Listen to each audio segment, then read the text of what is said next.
Hello, CA warriors. How are you all doing? Friends, today we are going to start with a very interesting topic.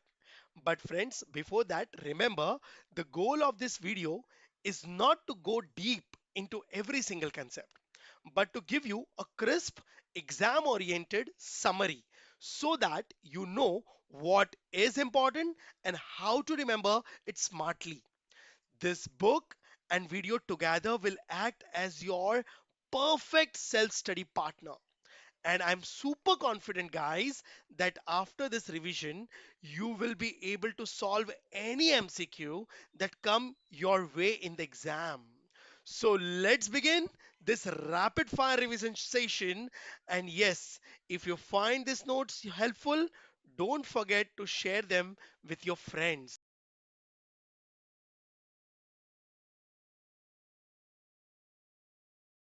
Let's start with a new topic that is chapter 2, unit 3, supply and elasticity of supply. Now, in this, we will going to today discuss first part A, supply. Friends, this chapter is very simple and this chapter directly connects to the producer behavior. And as you know, producer and the businessman, or I can say seller, their main objective is just to earn profit. Their all the decision goes towards profit, right? So let's understand the producer behavior through supply topic. So the first point, what do you mean by supply? Friends, students always get confused between supply and sale. So I just want to tell you one thing, sale is totally different and supply is totally different. Now, no sellers, no businessman, no manufacturers can sell the goods to the consumer. Sales takes automatically now when customer purchase your goods, right? Yes, but what is in the control of the seller is its supply. So that's why the chapter name is supply. No doubt about it that the sales has been derived from the supply.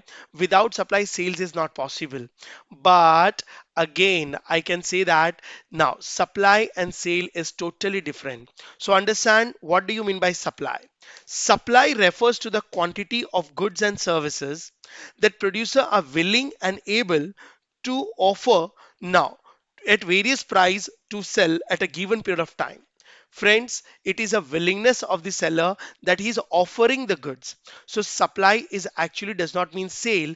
It is an offer for sale. Means making goods available at a various given prices. Oh, now that means I can say supply is just an offer for sale and it is not an actual sale.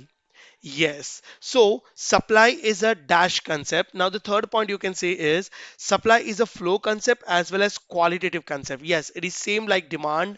Now it is flow because supply is a continuous. Now if one stock, one type of, one form of goods are sold, now they will going to produce more and they will going to supply. Flow means it is continuous. It does not have any kind of end it. Okay. And similarly, now, like demand, it is also a qualitative concept. Friends, one more thing I want to say is supply has been derived from the stock. Now, oh, yes, supply stock means it is that goods which is not offered for sale, not offered for sale, and supply is that goods which is offered for sale. But without stock, supply is not possible. So, if I tell you now, stock is a main source to supply. Stock we keep in the godown now, but supply has been derived from the stock. That means I can say supply can be equal to the stock, supply can be less than the stock, but supply cannot be more than stock. Oh, so friends, the conclusion is supply is nothing but it is a willingness plus ability to sell of the seller at a different prices. Oh, now let's understand the most important concept, that is determinants of supply. Supply depends on various several factors, guides. Let's go one by one. Now, in this, what we will going to study? In this we will going to study that what are the reasons, what reasons are there, what are the factors in the world due to which supply get influenced, supply gets affected, like you people get influenced with the YouTubers, with the Instagrammers, am I correct? Similarly supply also get influenced. So just we have to check it out, what are the reasons due to which supply can increase also and supply can decrease also. Means supply keeps on changing, right? Sometimes supply increases, sometimes supply decreases. There are so many reasons which you can see on the chart.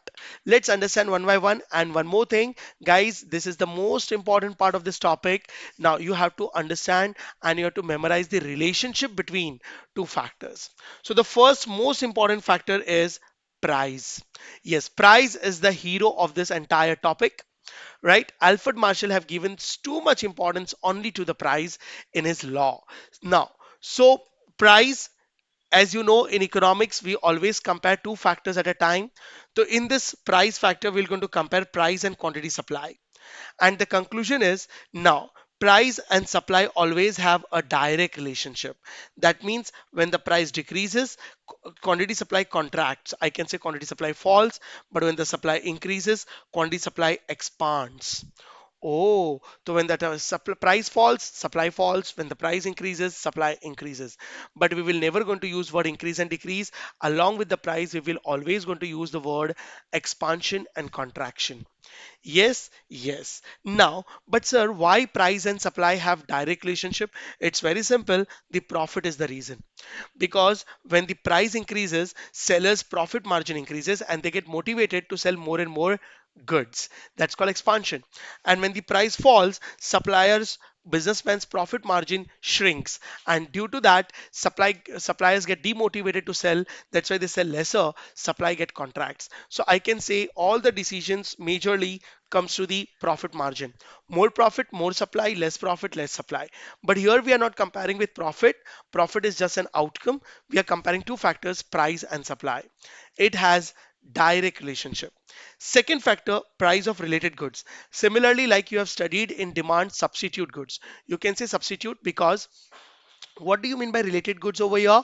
Related goods means now supplier always sell multiple products which are substitute to each other for the consumers, right? For example, cold drink, chocolate, shampoo, so many varieties of shampoos they are selling, so many varieties of chocolates they are selling, so many varieties of cold drinks they are selling.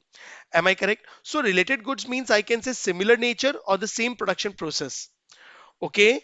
Oh, yes. Now, in this, we have to compare two factors and we have to understand the relationship. There is price and supply, obviously, but it is price of one goods. I can say, let's take an example of Pepsi. Now, price of Pepsi and supply of Coke. Price of Pepsi and supply of Coke. Okay. So if I say price of Pepsi and supply of Coke, we will going to consider. It's like substitute. Now, as per the theory, both have inverse relationship. Now, how come, sir? It's very simple, guys. Let's understand the main goods is Pepsi. Okay, for example, you are a Pepsi seller. Now, if for example, price of Pepsi increases. If the price of Pepsi increases, I can say you will going to enjoy comparatively more profit in the Pepsi as compared to Coke. So you will going to reduce the supply of the Coke. So even though customer will going to come at your shop to purchase the Coke, you will going to say Coke is out of stock, Pepsi is available. If you want, if you can purchase it. Oh, because seller want to sell only that goods now, which gives him more profit comparatively. So if the price of Pepsi increases, now supply of Coke will decrease. Automatically, they will going to sell lesser Cokes. They're going to try to sell more and more Pepsi. But vice versa, if the price of Pepsi decreases, so now sellers will going to find comparatively more profit in the Coke because the price of Pepsi has been fallen. So they will going to sell more Coke and lesser of Pepsi. Oh, so when the price of one goods increases, supply of another goods decreases, and vice versa. When the price of one good decreases, supply of another goods increases. That is called inverse relationship. Friends, with price, we will going to use word expansion and contraction, but except price, all rest, all things are other factors. We will going to use word increase and decrease. The third factor on which again supply get affected, that is price of factors or cost price. What do you mean by price of factors? Price of factors means, guys, now payment made to the factors of production, like wages paid to the labor, raw material prices. Now, interest on paid to the capital, these are my cost. Am I correct? These are called my factor price, without which production is not possible. Now, if the price of the factors increases, it increases my cost, right? So let's understand the relationship between cost price and the supply. Here we are comparing two factors, that is cost price and supply. Now, as per economics theory, cost price and supply also have inverse relationship. Sir, how come? Because guys, when the cost increases, profit margin falls.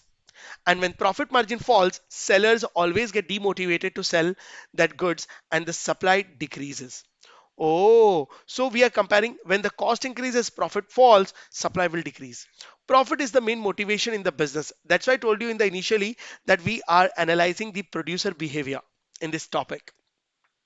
Now, if the cost price reduces, suppliers' profit margin rises and they get motivated to sell more and more the same product.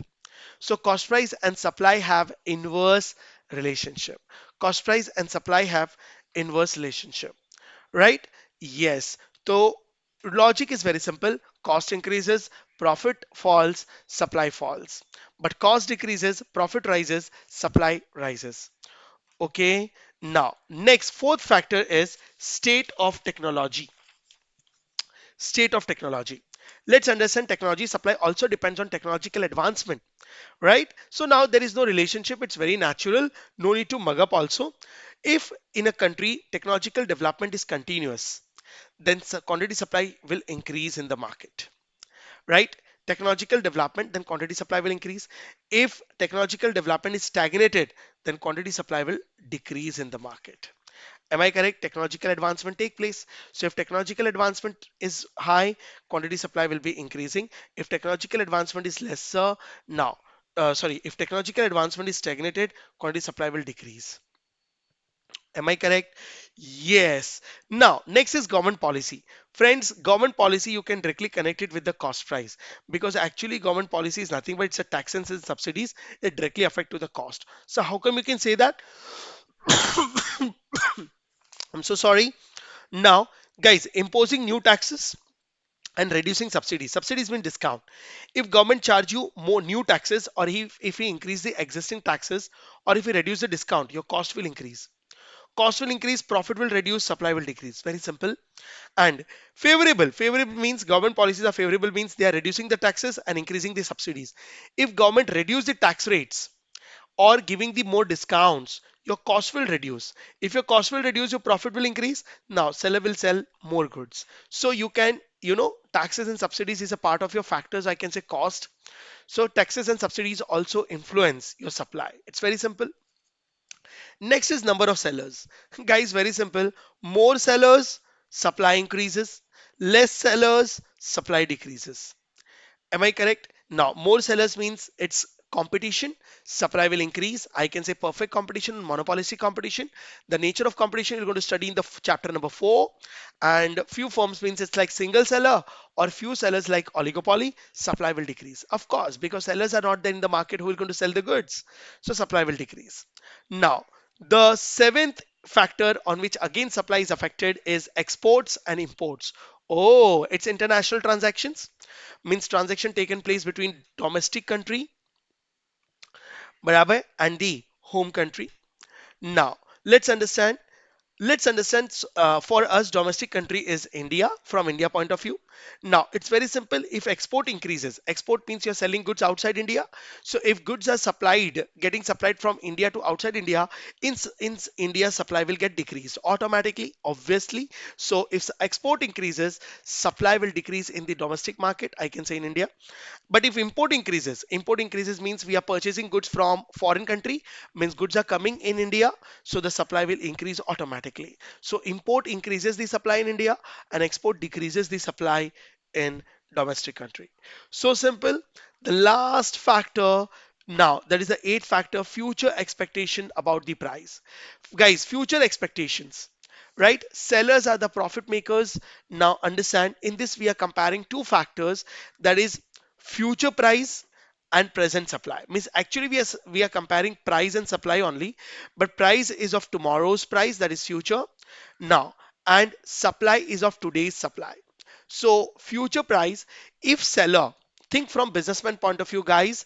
If seller expect that price will increase, tomorrow the prices will increase. So tomorrow he will going to enjoy more profit. He will be able to sell the same products tomorrow. So today the supply will decrease. Oh, yes, because he will going to not supply, he will not going to sell today because he will going to enjoy comparative profit tomorrow more. So he'll going to stock it today. So today's supply will decrease. But if seller is expecting that tomorrow prices will fall, so he will come to know tomorrow either he will be enjoying lesser profit as compared to today, or he will going to incur the losses. So what he'll going to do, the stock which he have kept in the godown planning to sell tomorrow, he will going to sell it today. So today's present supply will increase. Okay. So future price expectation, basically it has inverse relationship.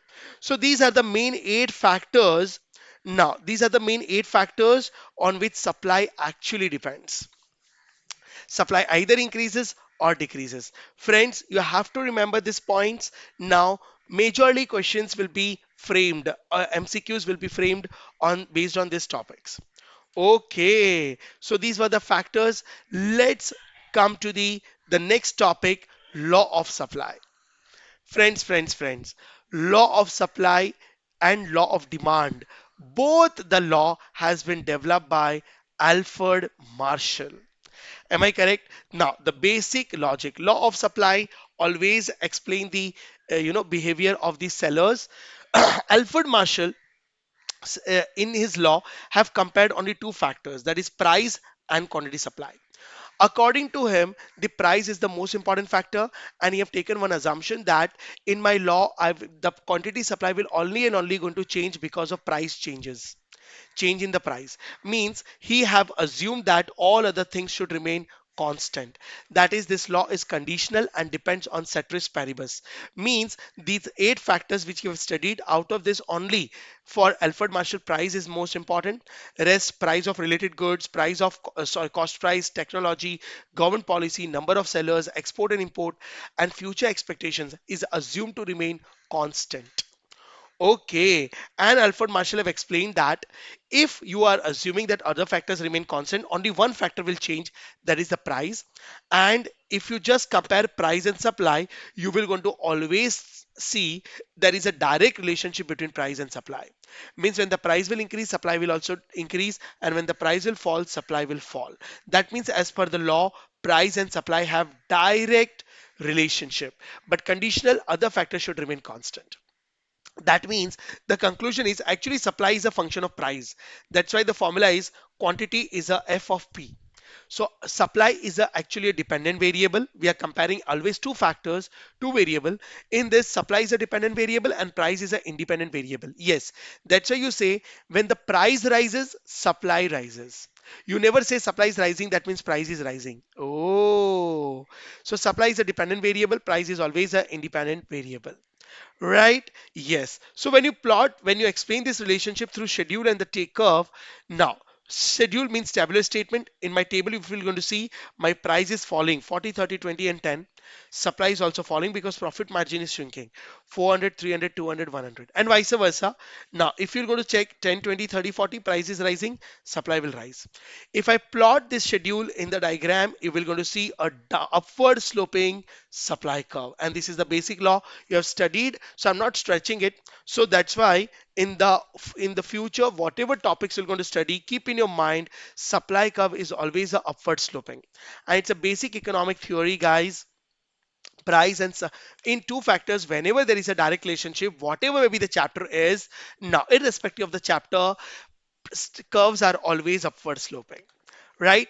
Yes. As per law of demand, demand is downward sloping because price and demand have inverse relationship and price and supply have direct relationship. So this is my individual supply curve, which is upward sloping. Supply. Now, this was the law actually. 2 points to understand. Alfred Marshall have developed this theory. He have focused only on price factor. When the price rises, supply rises. When the price falls, supply falls. And because of that, price and supply have direct relationship, due to which supply curve is upward sloping curve. So simple. Now, one definition you have to remember. What is market supply curve? Friends, now in the law we were considering individual supply curve. Means we were analyzing behavior of one supplier. Now, but what is market? Market is nothing but now it is a sum of all the suppliers. So when single supplier curve is upward sloping and market is nothing but it's a sum of all the suppliers. So market supply curve will also be a upward sloping curve.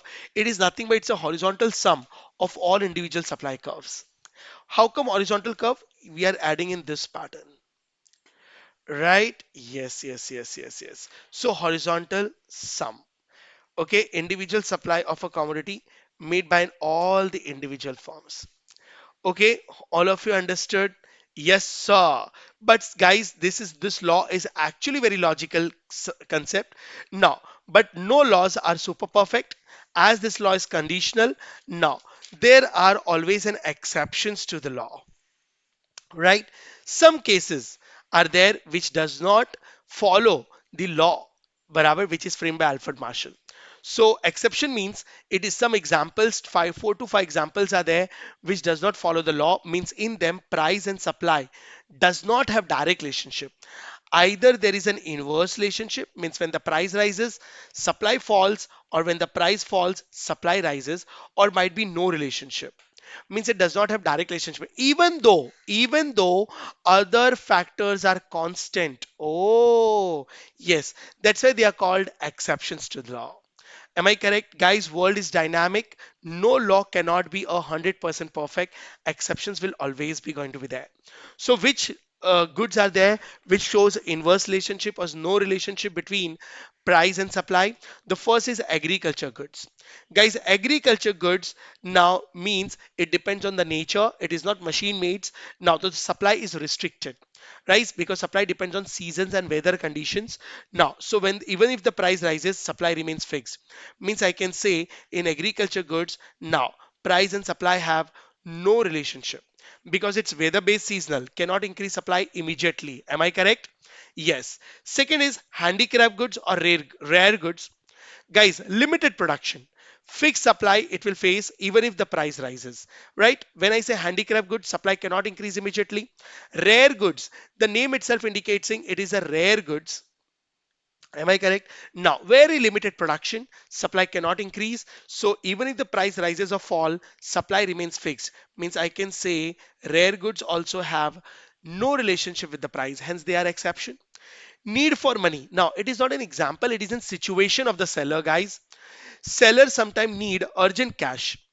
बराबर. So to acquire more and more cash, he may supply more even at lower prices. So if any seller is in urgent need of the price money, what he'll going to do? He will going to sell at a lower prices. He will going to reduce the prices and increase the supply. It indicates inverse relationship, right?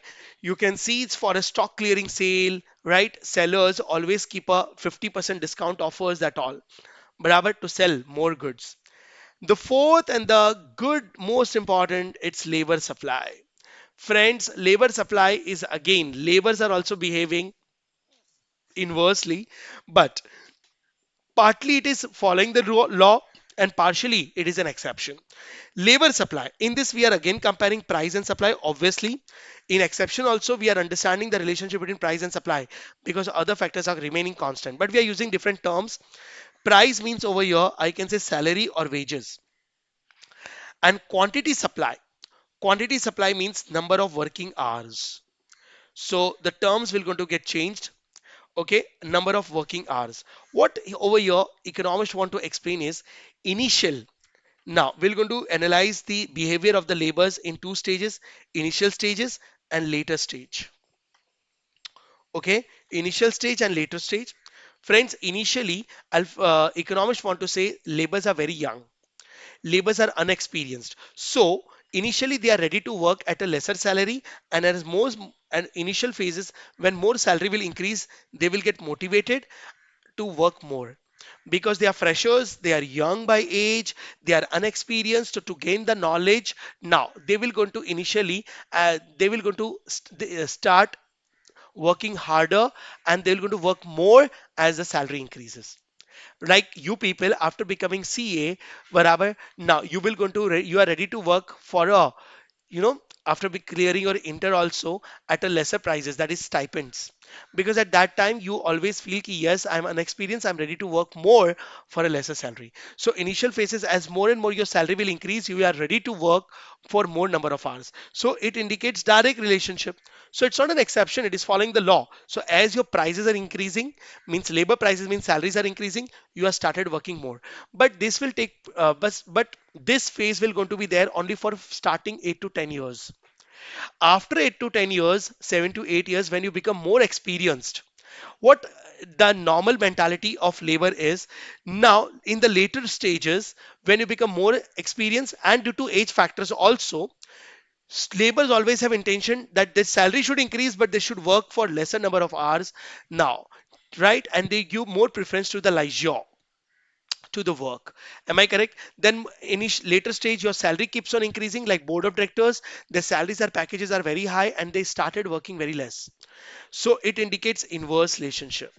So the later stage of the labor is actually an exception to the law, right? So you will going to get in a labor supply backward sloping curve. So what is this backward sloping curve? Backward sloping curve is nothing but it's a combination of upward sloping curve and downward sloping curve.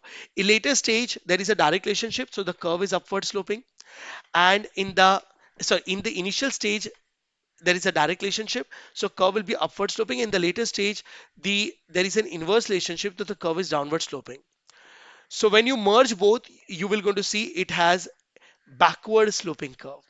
Oh, so see everything I have written on the book, in the book. Initially, labor may be willing to work for more hours if he is earning higher amount of wages per hour. That is called direct relationship.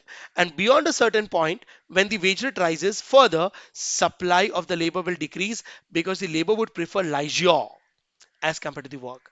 It has inverse relationship. Hence, labor supply curve is backward bending curve. So these are the four examples which indicates exception, which does not have direct relationship between price and supply. Right? Agriculture goods, handicraft goods, need for money, and labor supply. So this is the law which is completed as per rapid revision. Now the last topic, that is variation and supply and change in supply. Friends. Now variation and change in supply, the same topic is like demand you have studied. As per Alfred Marshall theory, now Alfred Marshall says supply keeps on changing due to various reasons, but for him the price was the most important factor. So according to him, when the supply changes due to only and only price, it's called variation in supply. But when the supply changes due to some other factors other than prices, it's called change in supply.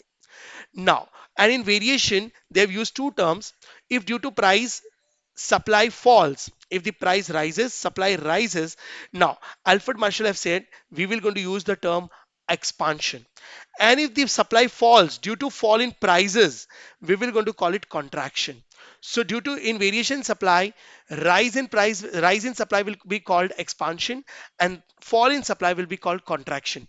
But if supply falls due to other factors, we will going to call it increase. And if supply decreases, falls due to other factors, we will going to use the term decrease. Why they have used two terms?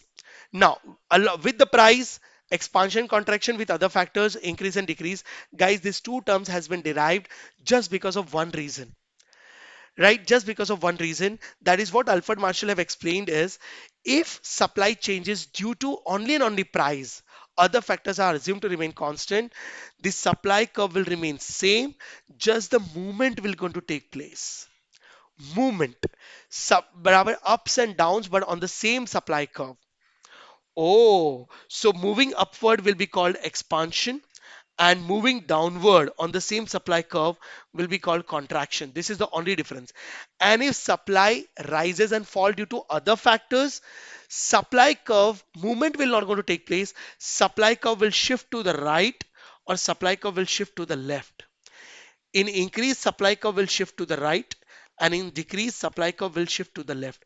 Just because of one difference, Alfred Marshall have derived two terms, that is variation in supply and change in supply. Okay, so that people should not get confused between supply curves. Oh, to avoid the confusions. So, guys, now there is only one difference in variation in supply. Now, supply curve remains same, just the movement take place. But in change in supply curve shift, and the new supply curve is actually created. So other factors. When I say other factors, I want to say price of related goods. I want to say cost price. I want to say technological advancement. I want to say government policies. I want to say number of sellers. These all things will going to come over here. And price is assumed to remain constant. And price factor is of course.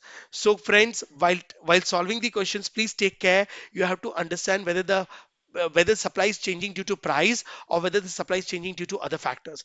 Other factors increase, decrease, shifting now, and price movement, upward movement and downward movement. Same logic which we have studied in the demand curve. Okay, so by this supply topic is over. Let's finally recap now in a 4 to 5 points in one shot. So understand first point, what do you mean by supply? Supply is actually means offer at various prices, offer for sale. Am I correct? Now, second, price factors affecting price and supply have direct relationship, and the other factors, price of related goods, in which we are comparing price of one goods and supply of other goods, it has inverse relationship. Cost price also have inverse relationship. Technology have direct relationship. These all things you can understand. The most important, again, future price expectations also have inverse relationship, right? Law of supply. Now, in this, other factors are constant. Only and only price has been considered. Only one factor is changing, that is a price. Price and supply have direct relationship, and the supply curve is upward sloping curve. Exceptions to the supply is four exceptions: agriculture goods, rare goods, need for money, and the labor supply.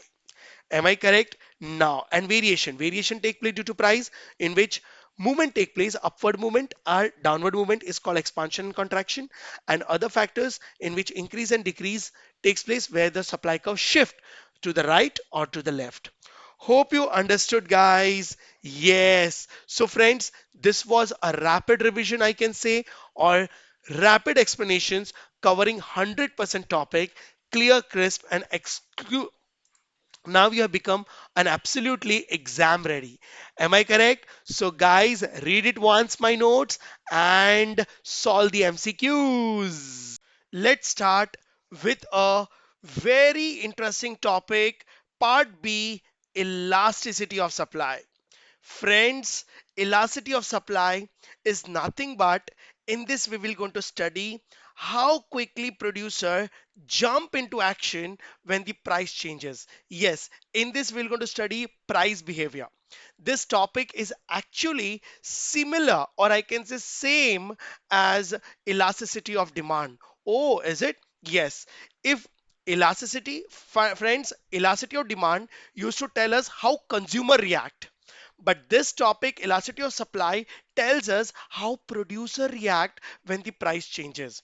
Yes, and already I told you guys, now elasticity is a neutral topic.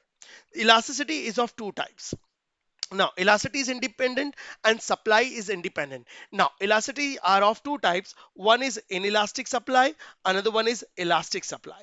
Just one rule, what you have studied in demand also. Inelastic means less change in supply. Elastic means more change in supply. Inelastic means your supply is rigid, less flexible, now less responsive. Elastic means huge change in supply, your supply is highly fluctuating. If it increases, it increases high, if it decreases, it decreases barabar, very fast. Oh, but elasticity says in demand also there were two types of elasticity, right? I'm comparing with demand because this chapter is same as elasticity of demand, same as price elasticity of demand. So if you know the definitions of elasticity of demand, elasticity of supply is just a 10 minutes topic, because each and every theory, each and every word is same. Just one word has been replaced, that is supply. Demand word has been replaced with supply, rest everything is same. Okay, so again one more time, just keep in mind elasticity is of two types: inelastic, elastic. Inelastic means supply is rigid, less flexible, less change in supply. Elastic means supply is highly flexible, more change in supply. Now it indicates how sellers react. Okay, so let's start now. This was the introduction. Let's start with a rapid, crisp, and high impactive explanation, guys. The first point, what is the meaning of price elasticity of supply? As I told you, elasticity is of two types, but when you compare price and supply, it becomes price elasticity of supply. Now, as per the law of supply, price and supply have direct relationships. So this law cannot be changed, right? So in this, elasticity of supply means we will going to check responsiveness of the quantity supply when the price changes. Yes, how supply respond due to change in its price. Okay, in simple words, I want to say when the price moves, supply moves. Okay, now what will be the formula to calculate price elasticity? Again, same as elasticity of demand, just demand has been replaced with the supply. Now, your formula is percentage change in quantity supply upon percentage change in price. Of course, now it's a decision making tool, analysis tool. So any kind of analysis or any kind of decision can be taken only on percentage basis. So in the numerator, you have taken quantity supply, and the denominator you have considered price. And in the third point I have written price elasticity is always positive. Reason being price and supply have direct relationship, and direct relationship is also called positive relationship. Now, right? So I can say that price and supply move always in a same direction. When the price rises, supply rises. When the price falls, supply falls. Okay, great. So now you understood, and this is the formula. Method to calculate price elasticity. There is only one method, which is called proportionate method. Okay, now proportionate method, I can say this. Now understand, proportionate method, percentage change in price, quantity supply upon percentage change in price. So first you have to derive percentage change in quantity. So as I told you in the question, they're going to give you old price, old quantity, and new quantity. First you have to find out the percentage change between quantity as well as price. So to find out the percentage, your formula will going to be change in quantity upon quantity into 100. Denominator, change in price upon price into 100. So 100 will get cancelled. Now, the balance conclusion formula will going to be EP is equal to change in quantity upon quantity, numerator. And when you take change in price upon price from denominator to numerator, it become reverse, reciprocal, price upon change in price. So this formula is exactly same as elasticity of demand. Now, when I say change in quantity, I want to say old minus new. You have to take the difference between old quantity and the new quantity. When I say change in price, I want to say old price minus new price. When I say quantity, it means old quantity, and when I say price, it means old price. It means old price. Am I correct? So EP is change in quantity upon quantity into price upon change in price. Right? Now, where EP stands for price elasticity, Q price, change in quantity, and change in price. So guys, this formula you're going to use, but there is one more formula, arc elasticity. Friends, this formula and this formula is exactly same. Arc elasticity formula and normal proportion method formula is same.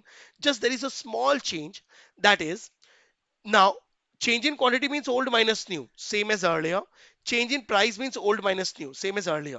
Now what is the change in arc elasticity is when it's a quantity, it means old plus new. Okay, here you have to consider old plus new, quantity sum of old plus new, and price means old plus new. So if in the question they say solve price elasticity by arc method, so you have to consider old plus new. This is the only difference. Okay, so this was the introduction and the definition and the formula of price elasticity. So friends, now hope you understood. So great that now you know elasticity means understand how to measure the supply, how to measure the reaction of the sellers. So it's a reactometer of the sellers, right? Yes. So let's get into the types of elasticity. Friends, this is called types of responses. Now, economist says seller will going to respond in a 5 types. Now, and it is called types of price elasticity. Again, one more point, these types are exactly same as elasticity of demand. Definitions, curves, each and every word. Now, so if you know the elasticity of demand, you know the elasticity of supply. I'm just comparing. So there are 5 types of responses, or I can say 5 types of elasticity. Broadly, there are 3 types. First is inelastic. Now, elasticity is of two types, but inelastic. When I say inelastic, means your supply is rigid, sellers are less responsive, means less change in supply, right? Sir, as compared to price, so there will be a less change in supply. I'm putting a comparatively smaller s. Now, and the another one is elastic supply. Elastic supply means your supply is very flexible. Sellers are highly responsive due to change in price. Now, means more change in supply as compared to price. And one is neutral, unitary elastic. Unitary elastic means no less change, no large change in supply. It is equal supply as compared to the price. It's called unitary. It's a neutrality. Now, okay, but then, sir, when you say three types, there are five types. Yes, inelastic is further divided in two parts: perfectly inelastic and relatively inelastic.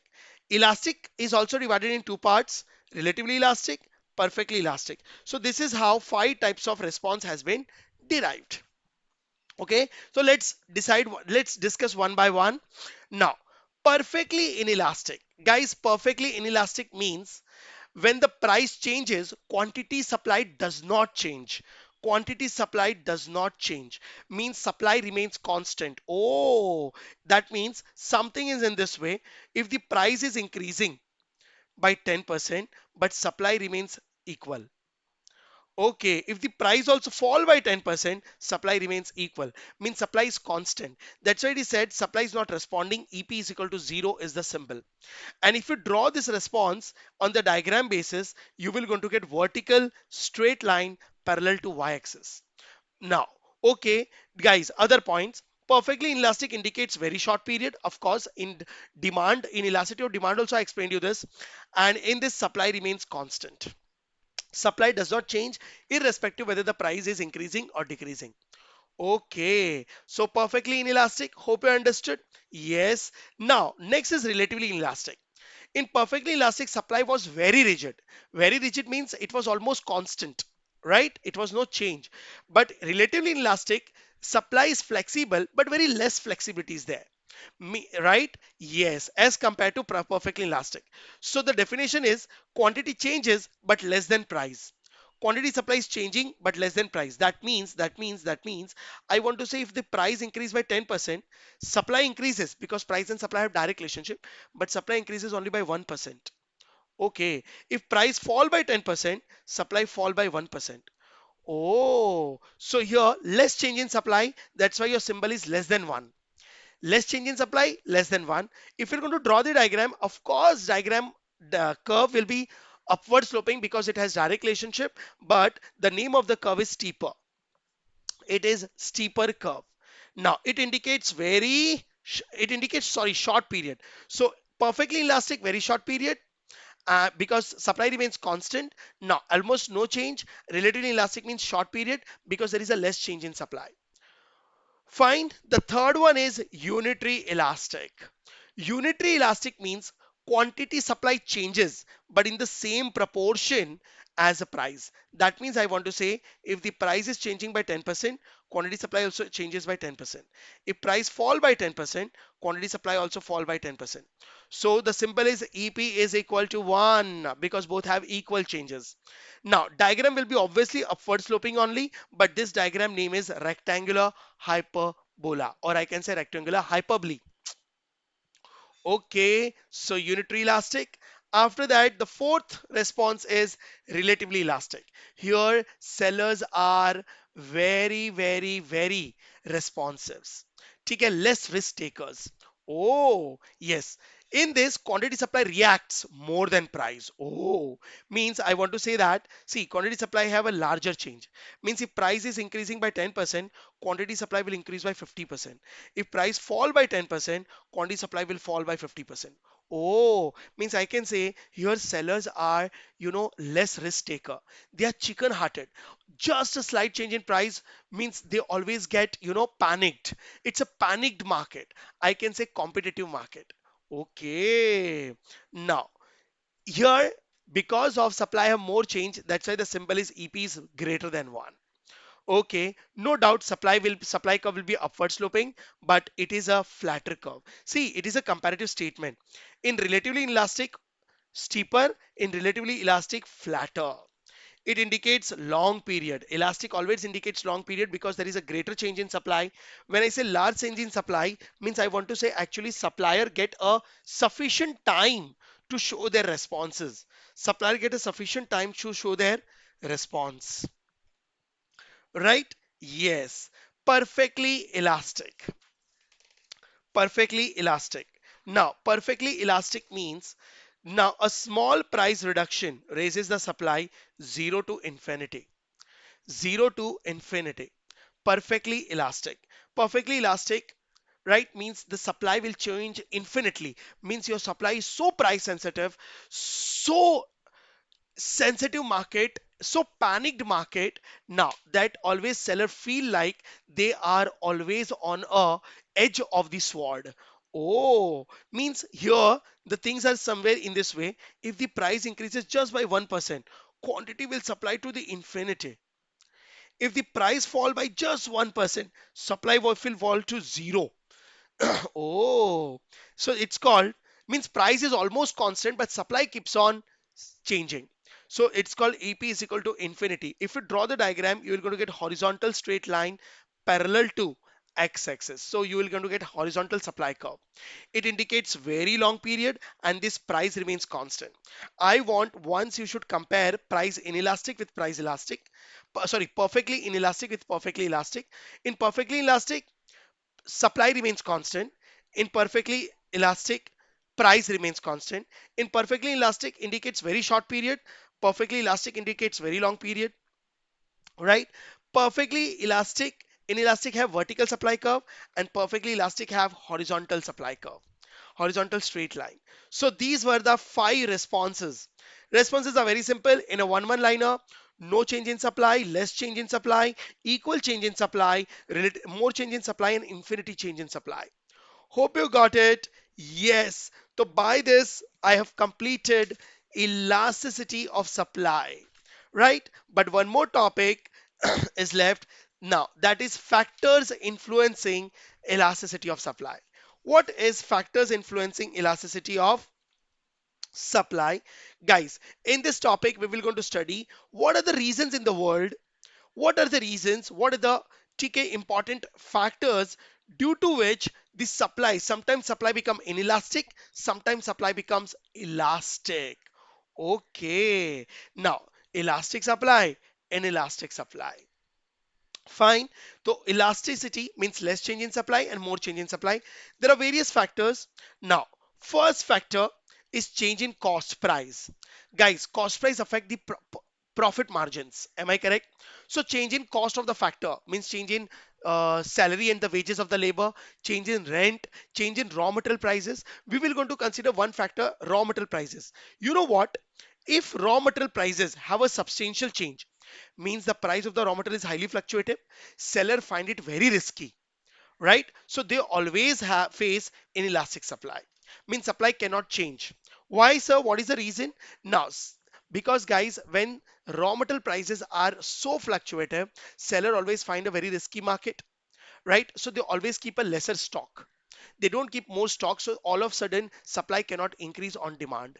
Okay, but if price of the factors have negligible change, means it's a safe market, it's a stable market, suppliers are ready to take the risk. Even though there is no demand in the market, they will go to produce more and keep as a stock, and they can supply instantly whenever demand. So supply can change highly because they're stocking it. Oh, so it enjoy elastic demand. So friend, sorry, elastic supply. So change in cost of price also depend, less change in supply, more change in supply.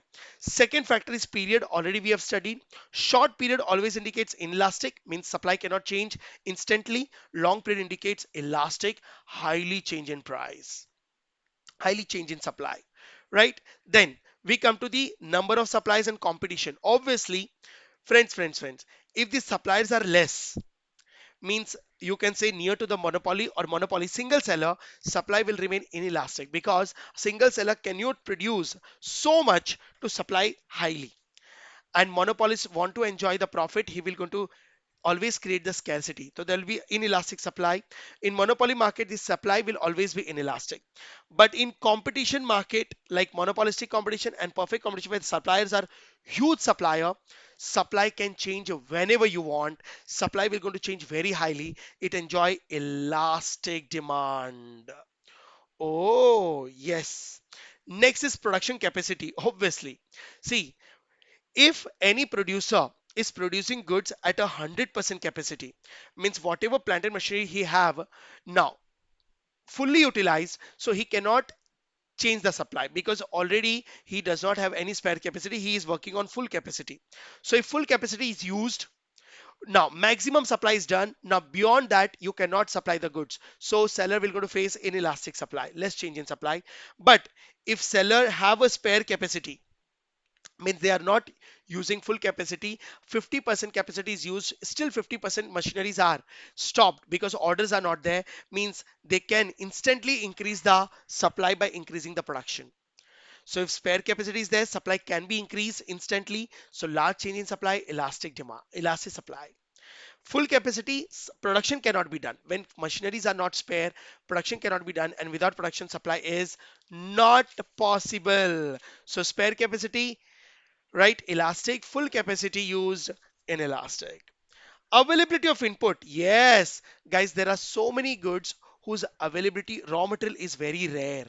Supply of raw material itself is scarce. So when raw material supply is scarce, of course, production of finished goods will not be done and supply will be get impacted.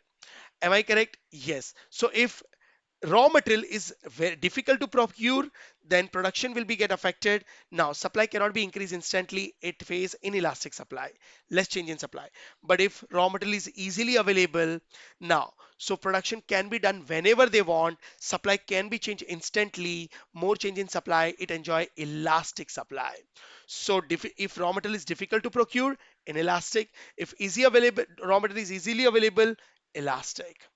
Okay, example is, for example, nuclear power. Raw material of nuclear power, that is uranium, plutonium, and thorium, is very rare. So the supply of nuclear power is inelastic. But if I can say plastic, availability of the plastic is huge, abundantly available. Coal mine, available, abundantly available. So supply can be changed instantly. Oh, nature of stock. Friends, the goods which seller is producing now, elasticity also depends on the nature of the goods, whether the goods are perishable or whether the goods are durable. If the goods are highly perishable, guys, supply will be always inelastic, right? For example, milk. Milk sellers always keep a limited stock because it has limited life. Okay, then bread, eggs, etc. So perishable goods always have inelastic supply because seller always keep limited stock, right? Yes. Now, but if goods are durable like gold, silver, furniture, now even though in the market there is no demand right now, now sellers produce it and keep it as a stock, and supply can be changed instantly, so it enjoy elasticity, elastic supply, right? All of you. So if supply stock is perishable, inelastic supply. If stock is durable, elastic supply. So by this, I have completed a complete crisp explanation of the elasticity of supply.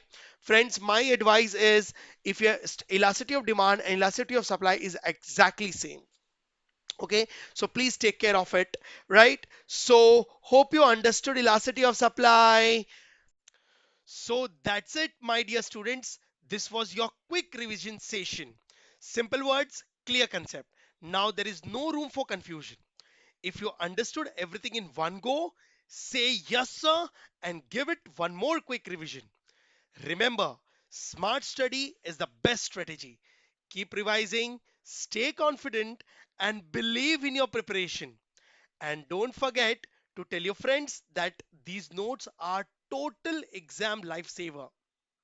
Stay consistent, stay motivated, and I will see you in the next rapid fire revision.